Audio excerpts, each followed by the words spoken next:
Ai, amém, Senhor. Milagre. Nossa, que milagre. Tá. Então, hoje a aula vai ser mais ou menos assim, tá, pessoal? Porque eu não. Tá. Topzera, então. Como a aula é a origem da vida hoje, eu pensei da gente fazer assim, porque eu acho que é mais uma conversa para vocês entenderem é, tudo como é que funciona o processo, para fazer sentido, e menos passar a aula ali, a questão, para vocês lerem e tal. Eu mandei o conteúdo para vocês. É um conteúdo que eu fiz novo, porque eu ia dar essa matéria só agora, então me desculpa se não estiver completo, tá? Eu tô ainda me preparando para esse momento. Então, não sei se vocês conseguiram dar uma olhada tanto nos slides quanto na videoaula e nos exercícios, se ficou alguma coisa que vocês não entenderam, que vocês queiram conversar melhor, só jogar aqui e daí a gente conversa. Senão eu vou tentar dar um apanhado geral de todo o conteúdo sobre a origem da vida daí. Vocês que sabem. Como é que vocês preferem? Tem alguma dúvida? Quer que eu fique falando? Ah, gente, alguém fala alguma coisa aí?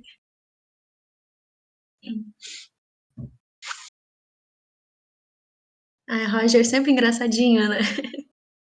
Pode ser o geralzão pela Laura, pela Andrea, tá? Ok. Então tá, gente.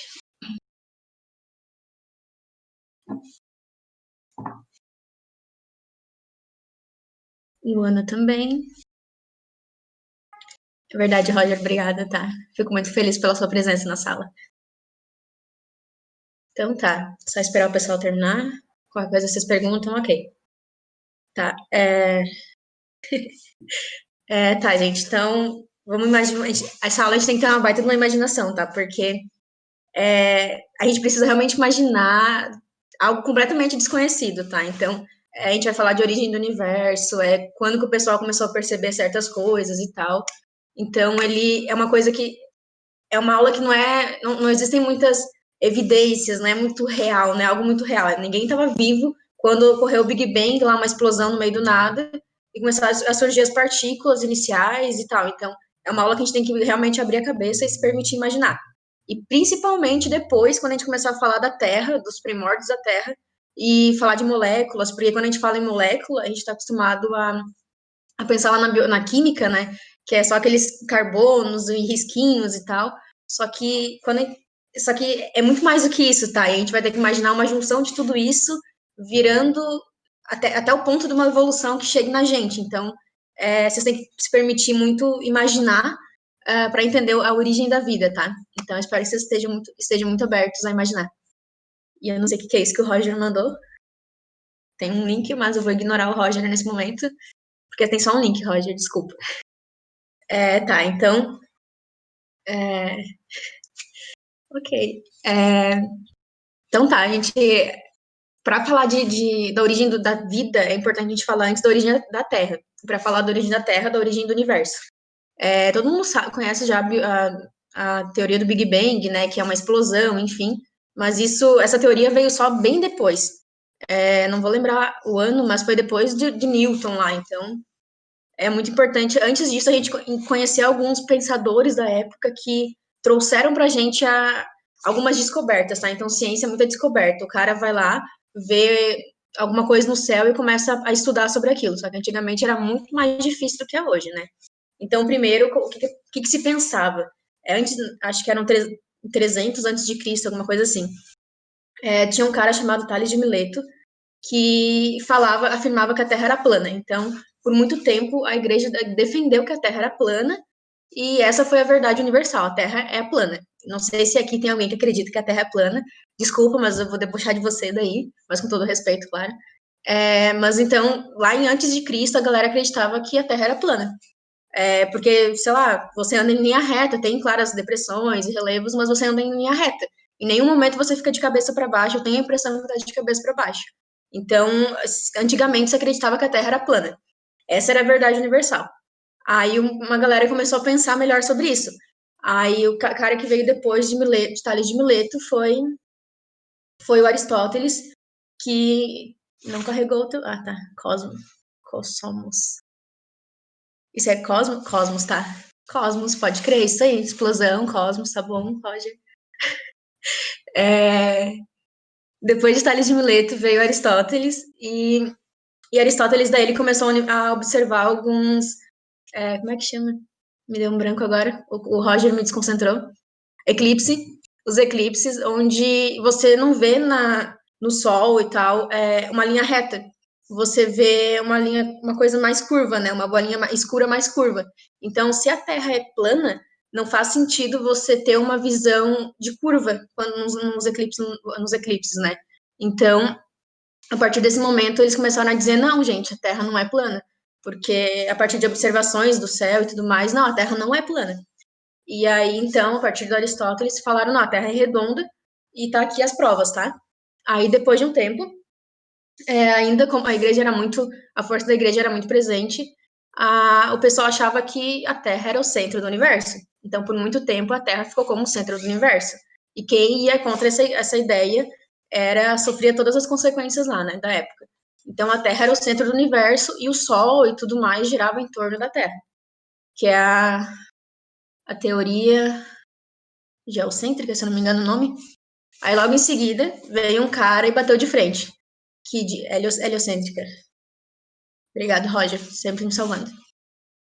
Aí depois veio o Ptolomeu que falou, Copérnico, desculpa, veio Copérnico que disse: não, gente, a Terra não é o centro do universo, na verdade é o Sol.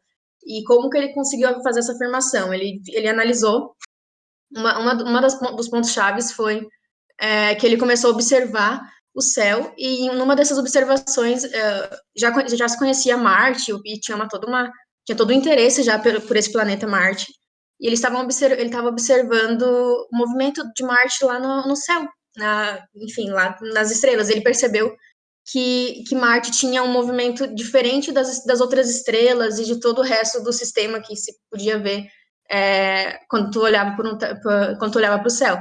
E a partir desse momento ele percebeu que se Marte não seguia um padrão de rotação, era porque não tinha, porque ele não estava exatamente girando em torno de nós. E a partir desse momento surgiu então a outra afirmação de que na verdade não, que o centro da Terra, o centro do universo é o Sol e todos nós giramos em torno do Sol. Então aí já começou a se desconstruir toda uma imposição que a igreja colocava como Terra sendo o centro e tudo mais. E inclusive quando Copérnico afirmou isso, o livro, as escritas dele sobre isso ficaram arquivadas como livros proibidos, porque a igreja repugnava totalmente essa ideia de que a Terra não era o centro, tá? Aí depois disso, depois de entender que na verdade o Sol é o centro do nosso sistema solar, que a Terra não é plana, aí começaram a surgir as explicações sobre explicações e curiosidades sobre toda a vastidão do universo, né? Aí veio Kepler, acho que é Kepler, isso. Logo em seguida veio Kepler, que falou das leis que ajudam na questão da rotação, que quando os planetas estão mais próximos do Sol, eles rotam com mais velocidade, quando eles estão mais afastados, eles giram mais devagar. Ele falou sobre a angulação desses planetas que fazem uma hélice quase perfeita, e que cada planeta tem a sua hélice em torno do Sol.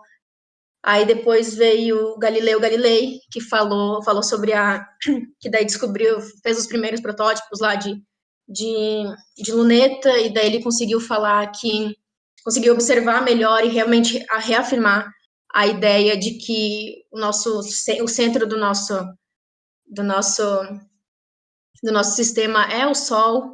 Então ele conseguiu dar embasamento para uma teoria que já existia, e a partir disso foi totalmente descartada a ideia de que a Terra era o centro do universo. Depois de Galileu veio Newton. Aí Newton começou a estudar a gravidade, né, a historinha da maçã que caiu e tal. Aí ele percebeu que existe uma força que está na superfície da Terra, que mantém todos os corpos pisando na Terra, né, tudo bonitinho, que atrai uma força de atração, e que é a mesma força de atração que permite que a Lua gire em torno da Terra, e que é a mesma força de atração que todos os cosmos, todos os planetas girem em torno do Sol. E daí, abrindo parênteses aqui, por que a Lua gira em torno da Terra e por que os planetas giram em torno do Sol? Isso tudo tem relação com a massa, tá, pessoal? Então, lá quando foi formado a nossa Via Láctea, todo o nosso sistema solar, toda a massa que foi uma explosão de uma supernova, formou uma nebulosa, que depois a gente vai falar melhor sobre isso quando falar do quente. a massa dessa explosão, toda a massa, 99% dessa massa ficou concentrada no Sol. Então, por isso que a gente gira em torno do Sol, porque o Sol como é que fala? Concentra 99% da massa do nosso sistema solar. E os outros 1% foram divididos em todos os planetas que a gente conhece, todos os asteroides, enfim.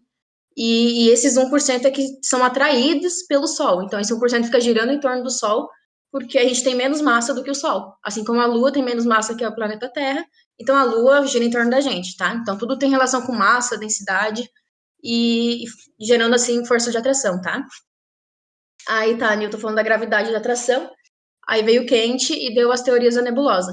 Falou que daí surge o nosso sistema solar. Então, a partir de uma explosão de uma supernova, que é uma estrela já muito antiga e muito grande, com muita energia, quando uma estrela morre, ela é chamada de supernova.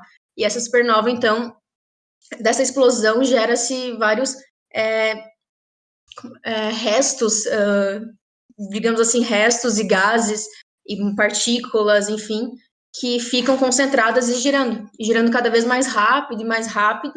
Então, tipo esse GIF que o Roger mandou, como se fosse uma nuvenzinha de poeira e partículas e restos de cosmos ali. E ela fica girando tanto ao ponto de se concentrar. E a partir dessa concentração, essa concentração, na verdade, se tornaria o Sol. Então, ela gira tanto, se concentra numa massa muito densa, que vai atrair todas as outras massas. E o que ficou de resto ali vai se tornando os planetas, tá? Então, a teoria da nebulosa que a gente fala é simplesmente a explosão de uma estrela muito grande e cheia de energia, que deu a origem ao nosso Sol e origem aos planetas e tudo mais que está em volta dele, tá? Então, seriam gases, poeiras, tudo mais, que se concentra e o que fica perdido vai se juntando e formando os planetas. E esses planetas, como tem menos massa, vão ficar orbitando ao redor dessa grande massa que é o nosso Sol, tá? Que não é nada perto de outras estrelas por aí.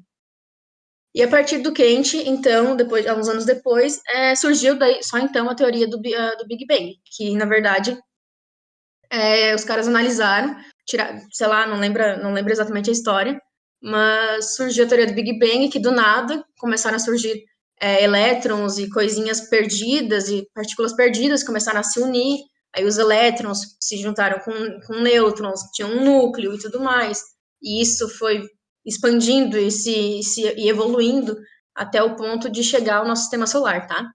Então, e a teoria do Big Bang, um ponto muito importante dela é focar na expansibilidade do universo. Então, nosso universo está sempre se expandindo. Até uma coisa muito importante que é falada, não tão falada assim na nossa realidade, mas é sobre a expansão do universo, que a cada pouquinho de tempo ele está se expandindo, ele não para de se expandir. Então, as galáxias e tudo mais que estavam próximas, elas estão ficando longe. E as que estavam mais longe estão ficando cada vez mais próximas. E isso, claro, não para a gente daqui a 20 anos, mas em milhares de anos, pode ocorrer a colisão de uma galáxia, da galáxia que a gente vive, da nossa Via Láctea, com outras, entendeu? Então, aí ficam as provas de que essas teorias talvez sejam reais. E por isso que a gente usa elas como base quando estuda toda a criação do universo e tudo mais, porque elas têm um embasamento. Ainda hoje, com os recursos atuais, a gente consegue confirmar algumas coisas que foram faladas. Então, por isso que elas são usadas como base para a gente, tá? Então, Big Bang, por que é tão interessante? Porque realmente a gente consegue provar, a gente tem estudos e tudo mais hoje que, sim, até o universo está se expandindo em algum momento, alguma coisa pode acontecer e destruir a Terra, entende? Então, é por isso que a gente vê falar mais do que outras teorias, tá? Tem várias teorias aí enfim, quem acredita em cada coisa, mas inclusive dentro da ciência existem várias teorias sobre a criação do universo e tudo, né? Mas por ter mais embasamento, a do Big Bang se torna uma das mais importantes e conhecidas. Aí, beleza. Surgiu a Terra, surgiu o nosso planetinha lá bonitinho e vários outros, né? Aí, como é que era a vida na Terra? Não existia vida na Terra. Como era a Terra primitiva, então? Existia, enfim, eram basicamente oceanos e algumas superfícies rochosas, enfim, que na atmosfera, a atmosfera continha alguns gases nada de oxigênio e nenhuma molécula muito complexa. Existiam algumas moléculas inorgânicas perdidas nesses oceanos. E aí começaram a vir os caras que começaram a supor o que existia nesses oceanos, nessa atmosfera. Eu acho, não sei se vocês conseguiram ver o, o vídeo da videoaula lá que fala das teorias de Oparin, Miller, Fox e cita Pasteur também, eu acho. E, enfim, tudo. Um foi complementando o outro. Um era mais antigo e tinha menos recurso, o outro tinha um pouco mais de recurso. Isso veio acontecendo até pouco tempo atrás.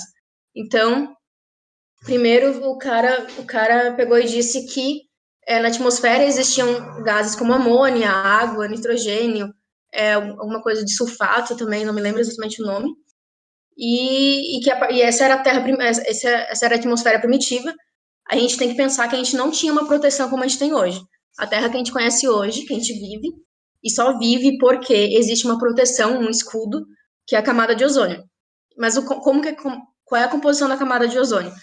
São 3 oxigênios ligados. Se eu falei no início dessa explicação que não tinha oxigênio na Terra naquela época, não existia camada de ozônio, não existia proteção.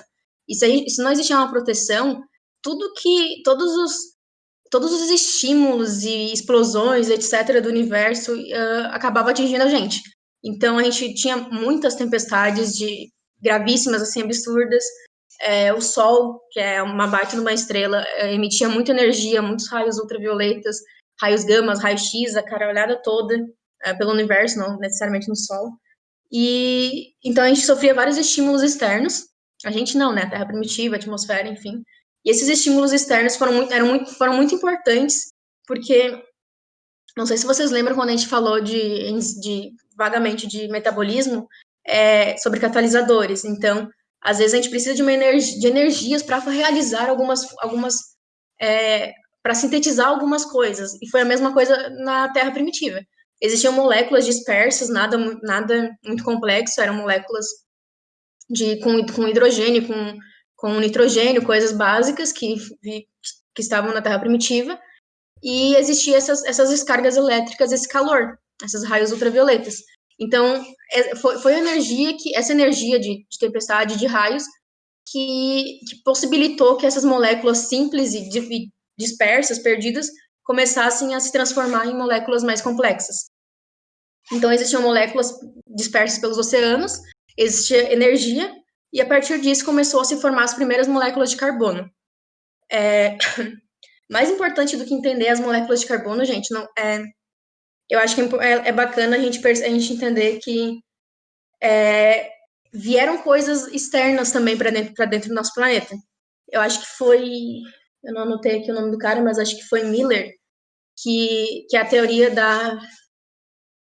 teoria cosmozoica ou panspermia, que é a teoria de que os meteoros existiam várias chuvas de meteoros na Terra primitiva, e a partir dessas chuvas de meteoros, a gente não tinha nenhum tipo de proteção. Então, a gente estava completamente aberto a toda desgraça externa. E a partir disso, esses meteoros que caíam na nossa superfície carregavam moléculas, vidas, que estavam perdidas pelo universo. Então, em muitos meteoros, por exemplo, vieram moléculas de lipídio, que é uma molécula muito importante. Por quê? Porque a membrana plasmática é formada de uma bicamada fosfolipídica, que a gente conhece hoje. E quando a gente estuda a evolução nessa questão das células, né, da evolução a partir da origem da vida, a gente fala que as primeiras células tiveram uma proteção, uma camada, uma membrana, que era formada de lipídios, não uma fosfolipídica que nem a que a gente conhece atualmente, tá? Era uma membrana lipídica. E da onde que vieram esses lipídios? Se em nenhum momento não existe provas de que existia lipídio nessa sopa que eram os oceanos com as moléculas, que inclusive é chamada por Oparin de sopa pré-biótica. Então, não existiam lipídios, não existe como lipídio se formar do nada. Então, esses lipídios são uma das moléculas que se encaixam na teoria de que os meteoros trouxeram algumas coisas pra gente, tá? Que ele ajudou na origem da vida. Então,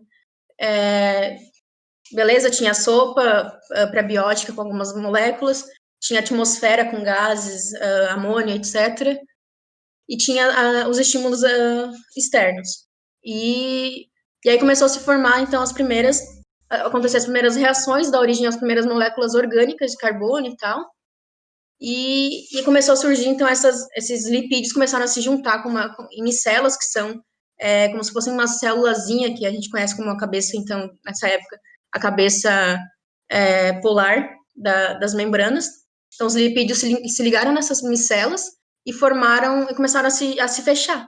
E aí formaram a primeira proteção celular, vamos chamar assim, que conseguiu conter algumas moléculas ali dentro. Então, pensem um aquário fechadinho, uma caixinha com água, vocês jogam 4 pedacinhos de papéis ali dentro, tá? Vão ser 4 pedacinhos de papéis que, se tu bater no aquário, vão trocar de lugar, vão se movimentar. Se tu jogar alguma bola mais pesada ali dentro, essas bolinhas de papéis também vão se movimentar. Elas podem ficar mais próximas, mas elas podem ficar mais distantes. E se tiver acontecendo alguma interação entre elas, e em algum momento acontecer de você jogar uma bola mais pesada, essas bolinhas vão parar de interagir.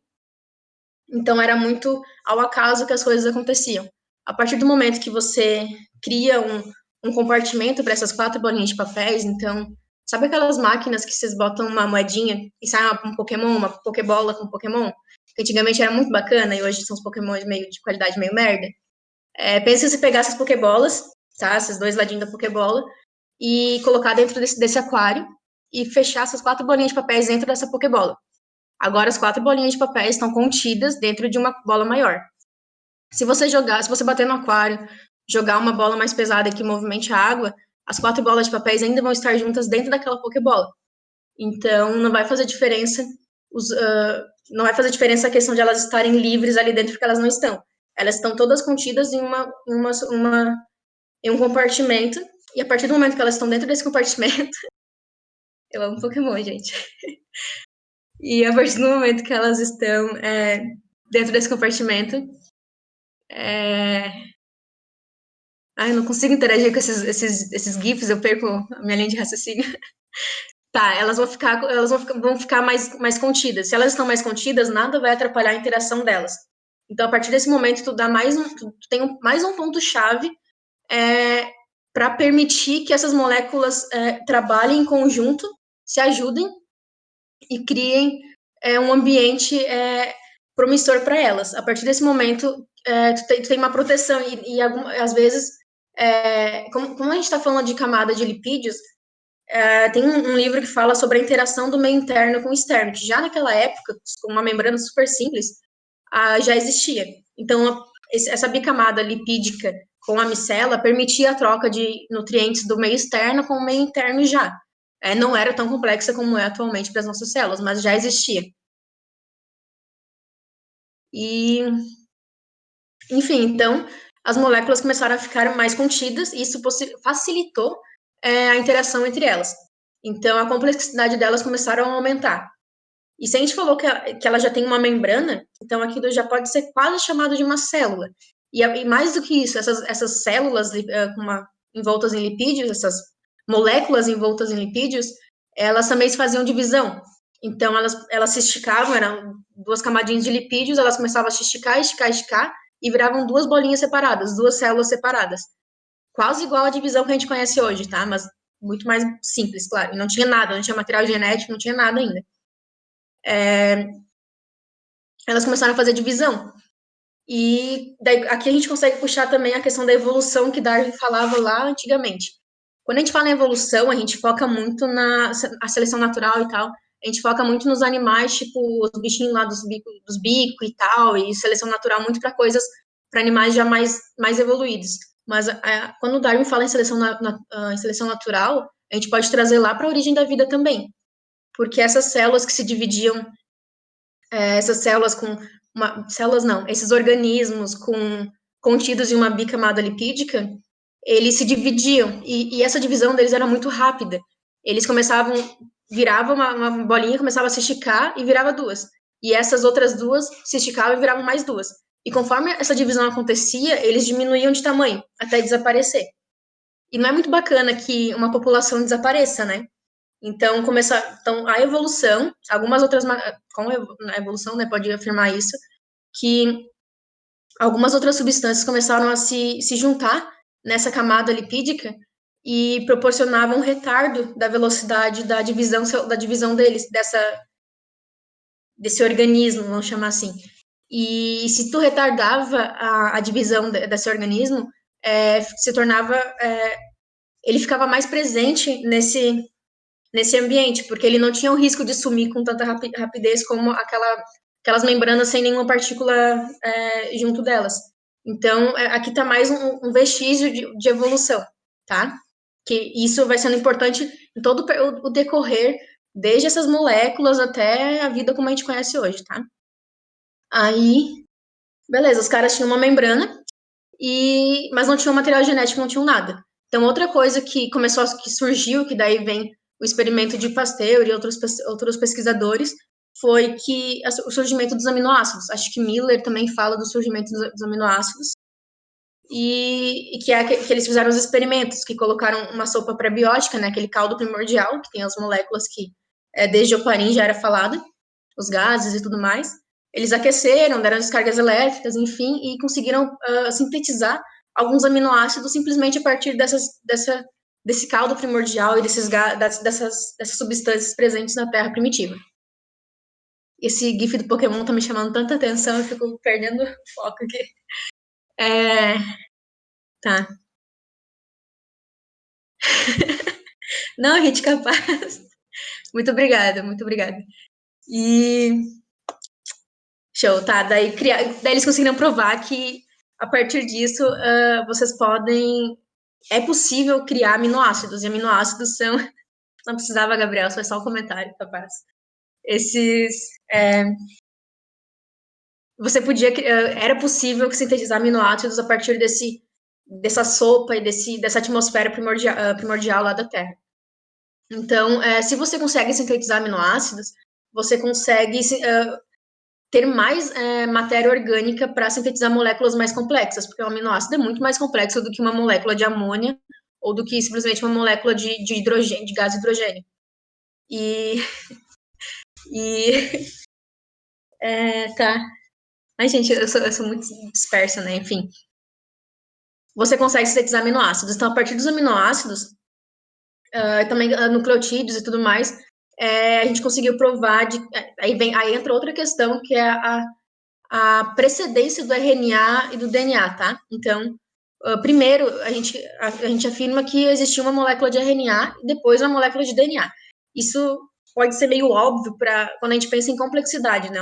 Sempre existe uma coisa mais simples e depois uma mais complexa. Então, o RNA é mais simples que o DNA, e isso a gente consegue afirmar só analisando a estrutura molecular deles, né? O RNA tem uma camada, uma fita só. O DNA são duas fitas. O RNA é uma cópia de um pedaço do DNA, atualmente, né? O RNA é uma cópia de um pedaço de DNA. Então, o DNA está super protegido porque ele é super importante. Então, é como se ele fosse o engenheiro civil lá que sabe a porra toda quando faz uma obra. E o RNA é o cara que vai lá e faz a parada toda, porque eu vou usar um termo só para explicar aqui o RNA, tá? Não vale nada.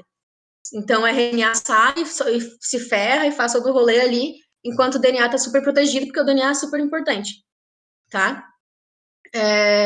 Aqui já estão alguns pontos para dizer que o RNA é menos importante, é menos desenvolvido que o DNA. E mais do que. E por que então o RNA veio antes? Outro ponto que daí não é tão falado hoje em dia, mas que é uma das comprovações de que o RNA veio antes, é que o RNA tem uma atividade enzimática própria. Então, se o RNA consegue ter atividade enzimática, ele conseguia, a partir sozinho, dentro de uma membrana lipídica, ele conseguia proporcionar o seu próprio metabolismo. Então, tinha aminoácidos, tinha as coisas todas, ele conseguia, dentro de uma membrana, produzir tudo que ele precisava e gerar o seu próprio metabolismo, cuidar da sua própria vida. Então, a atividade enzimática do RNA é mais uma prova de que ele existiu antes do DNA, porque o DNA não tem nada disso, o DNA tem informação. Então, se o DNA tem só informação, ele não é possível que o DNA tenha existido muito antes, porque agora o RNA sim, porque o RNA conseguiu se desenvolver para se virar sozinho e depois evoluir para uma molécula de DNA, tá? E até porque não faria sentido a gente ter uma molécula de DNA, fita dupla, aí depois fazer uma molécula de RNA, que as primeiras células vão ter RNA, e depois fazer uma molécula de DNA de novo. Então é meio que um gasto de energia desnecessário. Faz muito mais sentido ter simplesmente uma molécula de RNA que evolui para uma molécula de DNA. Isso faz muito mais sentido se tu parar para pensar, sabe? Mas o ponto-chave, na verdade, é simplesmente a atividade enzimática do RNA, que faz com que ele conseguisse fez com que ele conseguisse sobreviver e se desenvolver ao ponto de evoluir para uma molécula de DNA posterior, tá? E beleza, a gente já tem uma molécula de RNA aí, né? Tá. Então vamos voltar agora e sair do material genético e vamos voltar para a composição das células. Tinha atmosfera, tinha a sopa pré-biótica lá com todas as moléculas e tal, tinha as descargas elétricas, tinha o calor, formou moléculas de carbono, foram evoluindo, e aqui a gente pode começar a falar já da evolução da célula, que era só uma membraninha, que aí com a evolução foi se tornando uma membrana mais complexa e que gerou uma maior estabilidade e fixação dessa célula na Terra primitiva. E essa célula começou a evoluir. Então, com o passar do tempo, e não é assim de um dia para o outro, foram milhares de anos, né?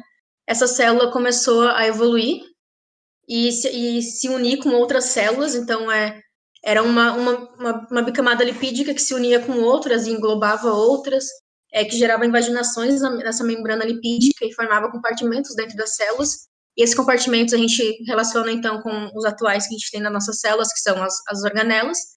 Então, tinha uma membrana, gerava invaginações, formava compartimentos internos, englobava outras células, e aqui entra mais qual é a palavra? Que gera mais, que dá mais força para essa teoria, que é a presença de material genético na mitocôndria. Então, as mitocôndrias, elas têm um material genético próprio, que não é o material genético que está no nosso núcleo, no núcleo das nossas células. É o material genético dela, só dela. Então, como que a gente tem uma organela com material genético próprio? Se para você ter material genético, você tem que ter vida, tem que ser uma célula sozinha, separada. Então, entrou a teoria da endossimbiose, que as nossas células englobaram uma outra célula. A gente já tinha nosso próprio material genético e tal, e a gente englobou uma célula com o material genético dela, e essa célula começou a fazer parte da nossa célula e começou a viver, acho que esqueci o termo, mas a gente começou a gerar benefícios mútuos ali. Então, esse organismo que foi englobado, começou a beneficiar esse organismo maior que englobou ele. E esse organismo maior começou a beneficiar também esse organismo menor. E essa troca foi tão benéfica que se manteve pela evolução, pelos passares de anos, milhares de anos depois, né? Aí, essa é a teoria da endossimbiose que prova que a simbiose foi sim importante para a origem da vida. Acho que tem uma questão que fala isso, que a simbiose, que é a junção de organismos diferentes e tal, isso foi muito benéfico para a gente, porque é na mitocôndria que acontece a respiração celular, a etapa da respiração celular. Então, como que seria a vida, talvez, se a gente não tivesse mitocôndria? Se um organismo não tivesse englobado outro organismo, que era completamente diferente, separado, será que a vida seria como ela é hoje? Porque a gente precisa de mitocôndria, ela faz o ciclo de Krebs, a cadeia transportadora de elétrons e tal, que é muito importante, é o que mais gera energia para a gente. Então, é uma etapa muito importante para a respiração celular, para a gente ter energia, ATP, para esse ATP ser gasto no nosso organismo e tudo mais. Então, é um processo evolutivo que foi benéfico e importante, tá? A teoria da endossimbiose e a simbiose de uma forma geral. Aí é isso, pessoal. Daí essa célula que tinha simplesmente um RNA esse RNA começou a se evoluir e se tornar mais complexo ao ponto de virar um DNA. Eram simplesmente moléculas inorgânicas que se complexaram a uma forma orgânica e foram se juntando a outras moléculas e foram se tornando cada vez mais complexas. Isso com o que existia já na Terra primitiva, somado aos estímulos externos e materiais externos que chegavam até a Terra primitiva, tudo isso, de forma ao acaso ou por ser fechados em compartimentos, começaram a se transformar em moléculas complexas, começaram a se unir, fizeram um compartimento que começou a guardar um DNA, um RNA, quer dizer, um compartimento com RNA, com aminoácidos, começou a sintetizar proteínas, começou a ficar mais complexo, e foi virando tudo isso. Aí tem a teoria de que a primeira célula, então, era uma célula heterotrófica, anaeróbia, e tem uma outra palavra dela que eu não vou lembrar agora, acho que eu não escrevi. Era uma célula que não precisava de oxigênio, se alimentava dos materiais inorgânicos que tinham dispersos nessa sopa, e tem uma outra palavra que eu não vou lembrar. Mas enfim, era uma célula super simples. E essa célula super simples fazia fermentação. Essa é a palavra. Ela fazia fermentação. Não fazia respiração celular, nem fotossíntese, nem nada desse tipo de geração de energia mais complexa, ou criação de alimento mais complexa, tá? Então, essa célula começou a evoluir para uma célula quimiosintetizante, que daí utiliza energia, enfim, energia das reações químicas para sintetizar seu próprio alimento. E aí surgiram as células fotossintetizantes, que é o que a gente já conhece, que é aquelas plantas, aquelas algas marinhas que fazem fotossíntese. Então, a fotossíntese foi o start, basicamente, para gerar a vida como a gente conhece hoje, tá? Para começar a evolução da vida a como a gente conhece hoje. Por que a fotossíntese foi tão importante? Porque, não sei se vocês lembram, mas a fotossíntese é um organismo, o organismo fotossintetizante, né, ele utiliza água e gás carbônico para gerar o seu próprio alimento, só que mais do que isso,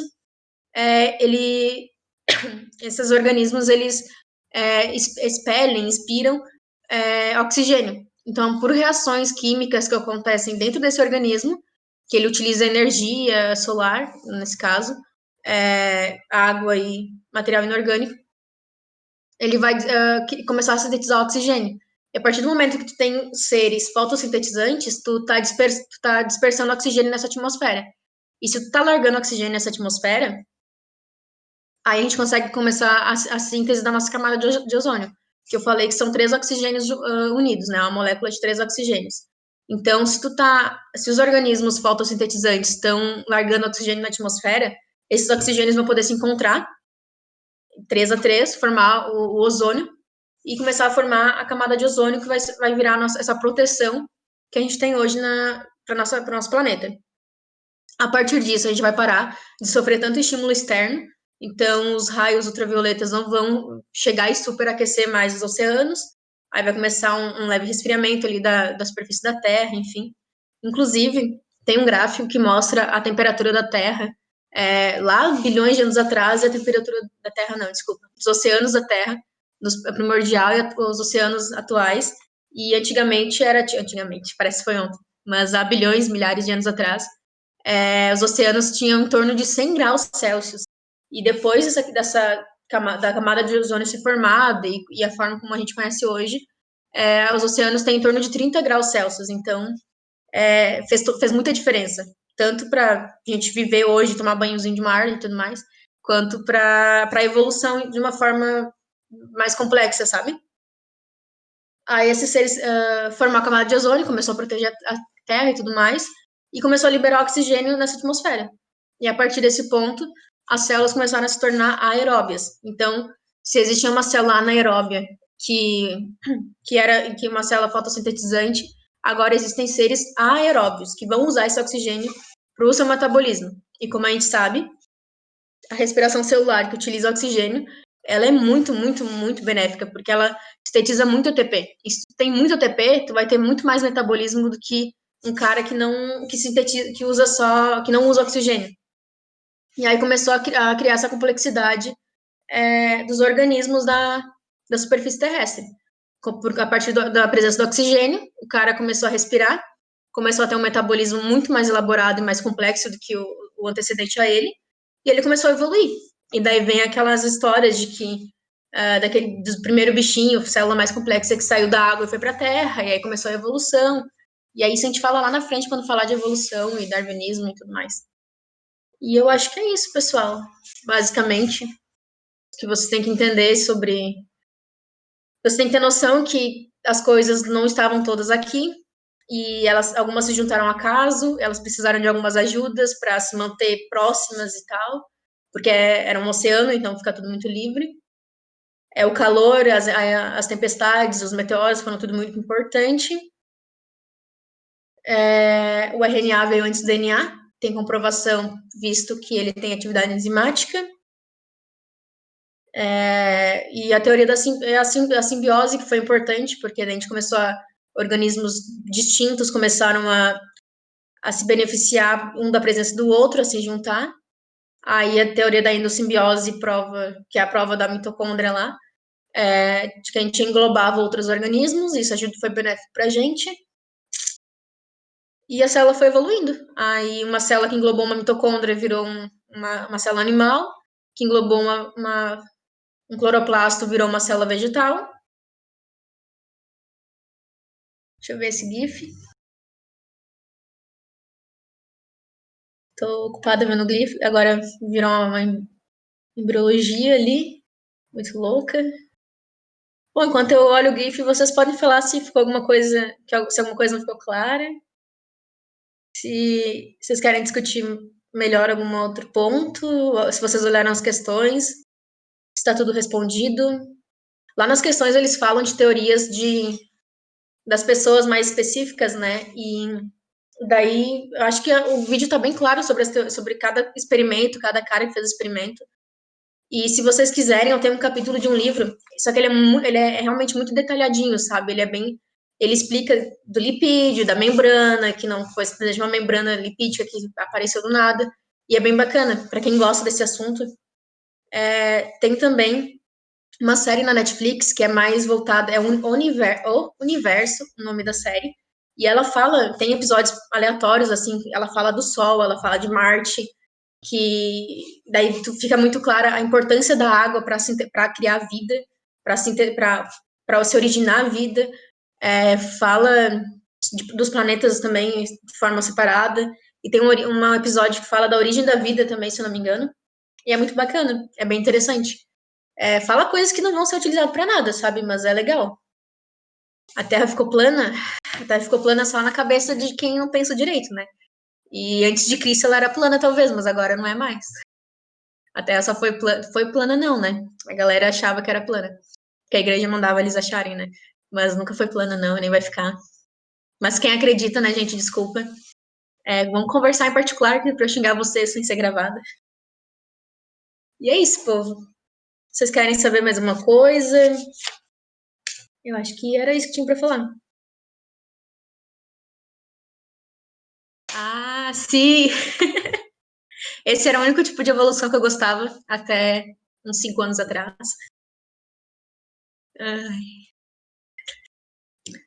Terraplanistas serão expulsos do cursinho, gente, desculpa, com todo respeito, claro. Respeito porque eu tô sendo gravada, senão eu ia ser mal educada, tá? É isso, povo.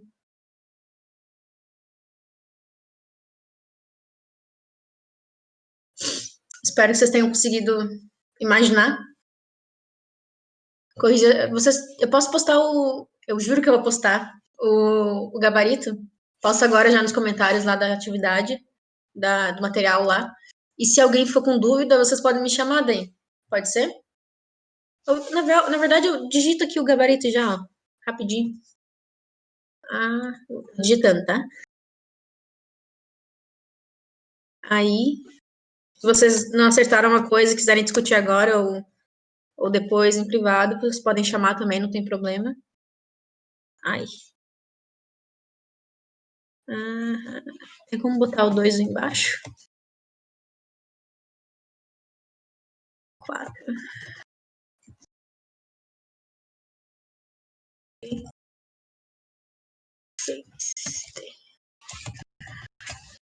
Então, aqui tá o gabarito.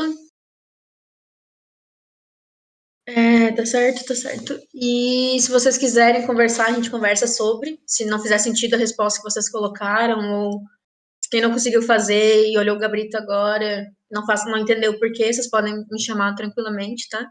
E a gente conversa.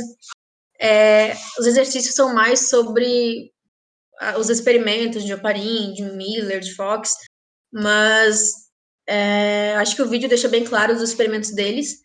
E eu quis mais explicar mesmo, porque eu acho que é muito mais bacana vocês entenderem e imaginarem todo esse cenário do que a gente só focar em cada experimento, porque não é um assunto que cai muito no vestibular, só que é um assunto que é primordial para a gente conseguir entender depois quando a gente falar em citologia, para não ficar tudo disperso, porque senão não funciona entender biologia como pensar só em uma célula aleatória com um núcleo, porque não é só isso, sabe? E isso surgiu da onde também, então eu acho que é muito bacana a gente ter essa conversa antes, pra depois falar de gente, do ser humano como a gente conhece, sabe? E é isso. Se vocês tiverem uma dúvida, é só me chamar.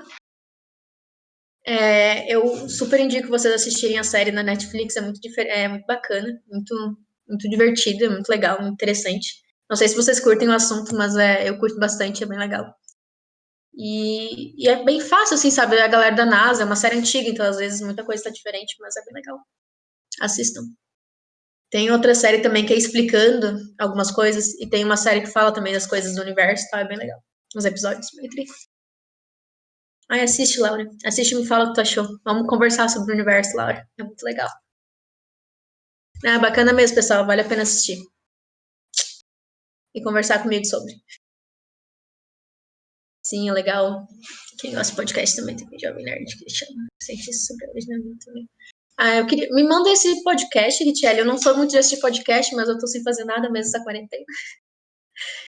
Então, beleza, povo. Pode crer? Fechou? Tudo entendido? Tudo certo? O gabarito tá ali. Se vocês precisarem de alguma coisa, vocês podem me chamar. Se não precisar de nada e só quiser falar sobre a origem da vida, também pode. Aí, Richelle, manda pra todo mundo. Beijo, povo. Boa noite. Hoje deu certo a câmera. Tô bem feliz. Tchau, tchau.